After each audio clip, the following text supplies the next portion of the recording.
I am Simon Borgen. We are with Dr. Isaac Asimov, a biochemist who may be the most widely read of all science fiction writers. He has written 155 books and hundreds of magazine articles and short stories. Dr. Asimov's books are translated wherever books are published, and there is no such thing as an Asimov book that doesn't sell. There is also no such thing as a dull Asimov book, and it would be hard to find a writer with wider interests. His work includes science fiction, Greek and Roman history, mystery novels, fiction and nonfiction for teenagers, and a whole corpus of books interpreting science and technology for the layman. Dr. Asimov has co-authored a medical textbook, and there is Asimov's Guide to Shakespeare and Asimov's Guide to the Bible, as well as a history of the United States. As a professional biochemist, Dr. Asimov is unique among science fiction writers, but it might be more accurate simply to say that Dr. Asimov is unique. He was born in Russia near Smolensk and brought to New York at the age of 3. He was 9, working in his father's candy store in Brooklyn, when he sneaked a copy of Amazing Stories from the magazine stand and confronted spaceships for the first time. He had already scribbled his first novel, The Greenville Chums at College, into a 5-cent copybook. A brilliant student and possessed of a phenomenal memory, Asimov entered Columbia University at 15. He sold his first science fiction story at 18. By the time he had worked as a Navy chemist during World War II and returned to Columbia to get his doctorate, he was earning his living by writing science fiction. He sold his first book in 1949, just as he joined Boston University Medical School to teach biochemistry. After 10 years of teaching, Dr. Asimov found that it was confining to be able to write only on weekends, and he quit teaching so that he could devote full time to writing. Dr. Asimov's readers will no doubt find it painful to think of how much they might have lost had Boston University continued to claim 5/7 of Dr. Asimov in the past 15 years. At Dr. Asimov's current rate of writing, he will have produced 200 books by 1980. He isn't likely to tire or to slow down. Dr. Asimov's idea of a vacation is being left alone at his typewriter. Dr. Asimov, at a time when science and technology are producing the almost incredible every day, how does a science fiction writer stay ahead of things? Well, he doesn't really have to. I mean, everything that science does gives him new plots. Right now, for instance, a science fiction writer can write perfectly amazing stories concerning black holes. 5 years ago, the science fiction writer never heard of black holes. And yet, many people who look back to what was predicted by science fiction writers in the 1930s, simply because these things have arrived, they believe that science fiction writers are out of anything to write. Well, you're right. You see, people think that what we used to write about is what we have to keep on writing about. Not at all. What we wrote about in the old days is now passé. We'll write about new things. I think you said somewhere along the way that whereas you used to write about these things in Amazing Stories, now you write about them in the New York Times. You're right, about colonies on the moon, for instance, about robots. Well, back in 1939, you published a story that dealt with the first flight around the moon and back. Frank Borman and his Apollo 8 crew actually carried this mission out in 1968. You placed the story in 1974. How does a science fiction writer feel when something like that happens? Well, it makes him feel very good. I'm a little annoyed with myself because I was so conservative. You see, I'm 6 years behind.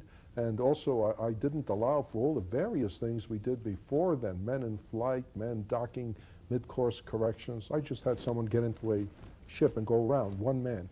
And it makes me feel as though I wish I could do it more often. But as a matter of fact, if you go through all my books, you'll find that the number of things I've spoken about that have really come true are very small. That probably goes for other science fiction writers as well. Oh, yes. When people talk about how science fiction writers predict the present, it's because they've gone through a large corpus of work and picked out certain things. We can't just predict. There isn't enough story material and straight prediction. We make up futures. It doesn't matter whether we really think they'll come to pass or not, but we ask ourselves only, will this be interesting to deal with? Will this make a nice story? And then if some of them do come true, well, good. I think you wrote an essay called called Escape from Fantasy to characterize what you thought the essence of science fiction was. Most people think it's a flight into fantasy. I think the title is Escape to Reality. Escape to Reality, I'm sorry. Right. Well, that's because, you see, when you think of the future, you try to make it as plausible as possible. Back in 1933, for instance, there were science fiction stories dealing with a world in which all the oil and coal had been burned up. Well, the youngsters who read that story in 1933, including myself, took it seriously. At least I did. And I said, my goodness, what happens if we do burn up all the oil and coal? That's the first time that ever occurred to me that this might be a problem. Mm-hmm. So that on and off, I worried about using up our fossil fuel supplies for the last 40 years. And most of the world, virtually all the world, has only started worrying about it a few months ago, you know? I read a comment recently by a Russian scientist about an H.G. Wells story. It's called When the Sleeper Wakes. The hero who has gone to sleep in London in 1900 wakes up 200 years later in 2100, and he finds that London's power is being supplied by huge wind-powered machines over London, and there are airplanes about the size of the first DC-3s.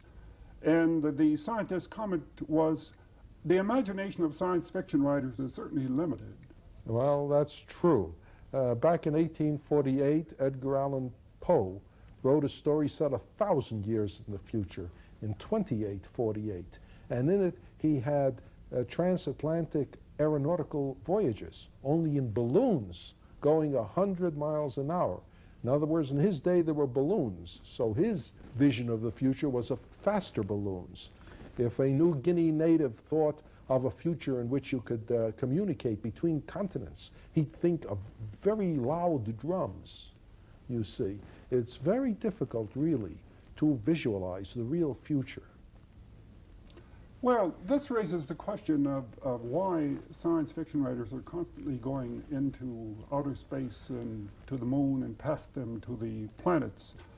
Do they go there because that's where the future is going to be or was going to be? Or do they go there because as a device of the novelist to set up a controlled environment?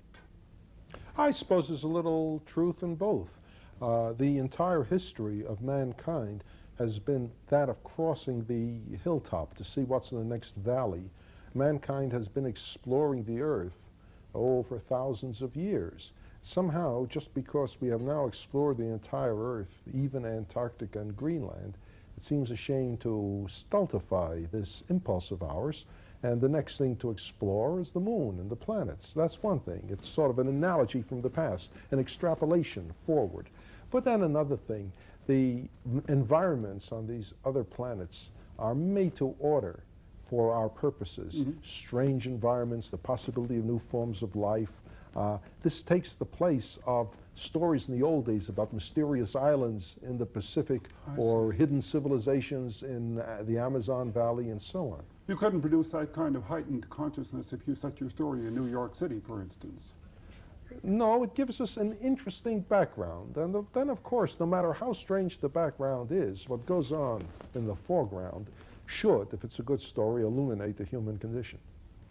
One of your stories, one of your books, suggested something so fantastic as a nuclear submarine floating within the bloodstream so that the crew could do an operation on the human brain.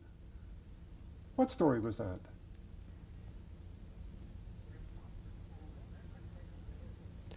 That was Fantastic Voyage, and it was an unusual book of mine in the sense that I'm not responsible for it. They made the movie without me, but then they came to me and asked me would I novelize it. And after a certain amount of discussion, I agreed to. And I wrote the novel based on a movie script. Is there anything to the suggestion, scientifically, is there anything to the suggestion of that story that you can experiment on biological miniaturization? No, I don't think really that's possible scientifically. The movie people didn't worry about it. They simply reduced everything in size. But when I came to write the book, knowing a little something about atomic physics, I realized that if you allowed these miniature human beings to be built up of ordinary atoms, there just simply wouldn't be enough atoms in their tiny, tiny brain to make the brain complex enough to be a human brain. So that I also had to miniaturize the atoms as well. Now, there is no known way of doing this, and I had to use a kind of plausible gobbledygook in the book to account for it. But then you see, in science fiction, you're allowed to depart from scientific possibility, provided you know that you're departing from it and can explain it. The reader will go along with you into the realm of fantasy if you will give him an excuse. But to do it without realizing you are going into fantasy is insulting to the intelligent reader. I expect they came to you, however, at least partly because of your familiarization with the human body. After all, you're a professional biochemist. Well, they wanted somebody who would make the entire project sound plausible, and I did my best. And they felt I was qualified to do that, and I hated to tell them anything else, so I said, yes, I am. Dr. Asimov, a writer who turns out 4,000 manuscript words a day, book upon magazine, article upon book, would seem to be in some kind of race. Well, I'm not. It seems so, but it isn't so. Actually, what it amounts to is that I'm not happy except when I'm writing. It's the only way, it's almost the only way I can think of to spend my time pleasantly. And so I'm naturally drawn to the typewriter at all times. The day is lost in which I don't type. Deadlines hold no terror for you? No, because I know that if I have an article to write, I can generally write it without trouble whenever I sit down. So if there's an article that must be written within, say, 2 weeks, as there happens to be one, I'm not concerned because sometime before the 2 weeks is up, I'll sit down, and whatever day I sit down on, by the end of that day, the article will be written. A colleague of yours once said that if he read all of your books, he wouldn't have time to write any himself. Well, it's reversed in my case. Considering how much I write, I'm having very little time in which to read anyone else's. I think it's a book a month for the last 4.5 years. It's been a book a month. I mean, it's not something I've set myself as a goal. I just worked it back, and I said, my goodness, it's a book a month. I think there's a general impression that the best science fiction writers are American and British. Is that your opinion? Well, it's hard for me to say. I read science fiction only in English, and my own surroundings, my own circle of friends of all the English-speaking science fiction writers. But I know, for instance, that right now Stanislaw Lem, a Polish science fiction writer, is considered one of the best in the world. And there are science fiction writers in the Soviet Union that are highly thought of. And I suspect that in time to come, more and more there'll be a diminution of the English-speaking domination of the field. More and more we will be aware of non-English science fiction. Dr. Asimov, would you have been in favor of sending a science fiction writer to the moon as an astronaut? Well, maybe, but not this science fiction writer. I'm not only too old, I'm too scared. Well, what might we have gotten that we haven't gotten, assuming that a science fiction writer qualified as an astronaut? I would say we might have gotten a more dramatic description of what had happened. The astronauts we do have tend to be extremely stable individuals who simply by the mere fact that they're not afraid to undergo this, to me, absolutely terrifying experience, means that they can look at everything with a kind of calm eye, in addition to which they are not chosen for their poetic flights of the imagination. There's no reason they should be, so that it is enough for them to describe something as, gee, it's beautiful. And if you had a science fiction writer there, he might have, instead of, gee, it's beautiful, written some 5,000 words of gorgeous description. Memorable prose. Yes. I'm interested, and I think everybody is interested in the 3 laws of robotics. Could you explain those? Well, back in 1939, I began writing robot stories. And by the time I'd written 2 and 3, there was a pattern in these stories which John Campbell, the editor of Astounding Science Fiction and my literary father, pointed out to me. He said I was having my robots behave as though they were guided by 3 laws. The first law was that a robot couldn't hurt a human being or through inaction allow a human being to come to harm. The second law was that a robot had to obey orders given it by human beings, provided that didn't conflict with the first law. And the third law was that a robot had to protect its own existence, except where that would conflict with the first 2 laws. And after that, I always used them, and the stories evolved out of those 3 laws, out of the mutual contradictions, out of the ambivalences, the incongruities, and so on. And well, the interesting thing is that scientists say that when robots are built, that they may be built according to these laws, and also that almost all science fiction writers have adopted them as well in their stories. That's true about the science fiction writers adopting them. They're now taken for granted. No writer actually quotes them except myself. But the readers are so used to it now that they know it and they take it for granted. And somebody writing in an architectural journal pointed out that these laws hold for tools generally. Number 1, a tool must be safe to use. And 2, provided it is safe to use, it's got to do what you want it to do. And 3rd, provided it is safe to use and it does what you want to, it's got to last. But could your 3 laws of robotics be overloaded on the side of humanism? There are those who believe that the machines we create are going to be Frankensteins. Well, of course, the 3 laws of robotics were originally invented by me in order to avoid the Frankenstein motive, because before I wrote my stories, most robot stories were filled with this Frankenstein bit about the robot destroying its creator. There are some things that men were not meant to know. However, having worked with the 3 laws for 35 years practically, I was asked to write a robot story to end all robot stories, so I wrote one in which robots became so intelligent that by any reasonable definition, they defined themselves as human beings, you see. So that now the 3 laws of robotics became the 3 laws of humanics. And we're right back to the Frankenstein motif. I received letters from readers saying, does this mean you're never going to write me more robot stories? And I wrote back saying, don't worry, if I think of a good robot story, I'll write it anyway. Tell me, does it disturb you that that science fiction has been taken over by the academicians? I think there are about 100 universities that now teach science fiction as literature. There are students in various universities writing doctoral theses about Isaac Asimov. There are science fiction textbooks. Yes, it is frightening for 2 different reasons. In the first place, as you say, people are now getting master's degrees and working for their doctorates, analyzing my stories. There is a course given in the University of Dayton, Ohio, entitled The Science Fiction of Isaac Asimov, 3 points, 3 college credits. In fact, the guy who gave that course is publishing a book on my science fiction, and it frightens me because I'm not sure that I can stand up under all this scrutiny. Well, the question is whether the body of science fiction can stand up as well, whether the delight will remain. One of the professors said, since I've been teaching it, I don't enjoy reading it as much. Well, you know, that's a very important factor. When I started writing it, I stopped enjoying it as much as I did before. And eventually, after I've been writing it for 20 years, I found I wasn't reading science fiction anymore. That's one of the reasons I don't write as much now as I used to. I feel the field has gotten away from me.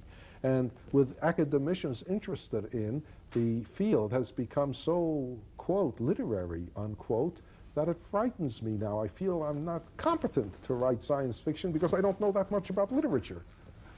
What is it that draws readers to science fiction? My own feeling is that science fiction is the relevant literary form for today. Of all the different types of fiction, science fiction is the only one which takes as its basic assumption that societies are going to change, and which sets its stories against a fundamentally different society. It's something with great differences in it, whether it's time travel, whether it's overcrowdedness, whether it's space travel, whatever. It's not the present society. And well, there was a phrase you used in I think what was your very first novel. You talked about the awful powers of darkness. Is the whole question of magic and fantasy and mystery and myth what brings people to it as well? Some people have that theory, but I don't. I see. Because there is real fantasy now. There are, for instance, the Lord of the Rings, that trilogy. There is Tolkien one. Watership Down right now is an excellent fantasy by a fellow called Adams. People who want that can still find it undiluted. No, I think science fiction refers to different societies which are connected to ours through scientific and technological change. There is always that feeling that we are heading right now rapidly into changing societies. People who are young people today know that when they're middle-aged, life will be nothing like what it is now.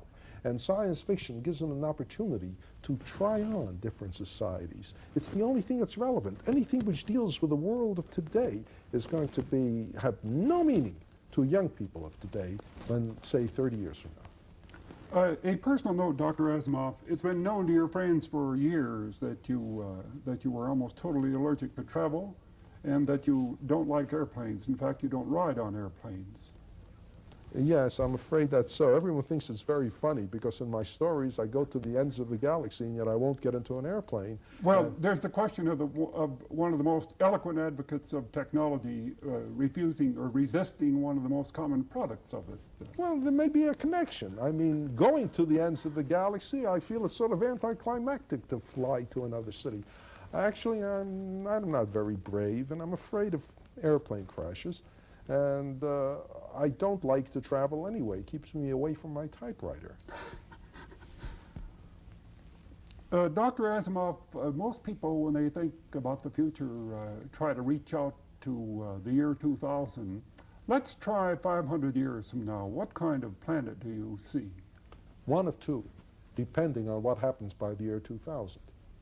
If by the year 2000 we have not solved the problems that face us today, then I would say 500 years we'll see a world containing a technological civilization in ruins, in which there will be a relatively small number of human beings sort of surviving, and with New York City as the most magnificent ruin in the history of the human race. And the other is? If we succeed in solving our problems today, then 500 years now we can well be living in a kind of utopia, a world with a relatively small population, carefully husbanding their resources, with a working colony on the moon and perhaps on Mars, reaching out to the entire solar system, taking advantage of advances in technology we now can't even imagine, living under conditions which, when they look back on the present, they will be horrified and wonder how we could have survived.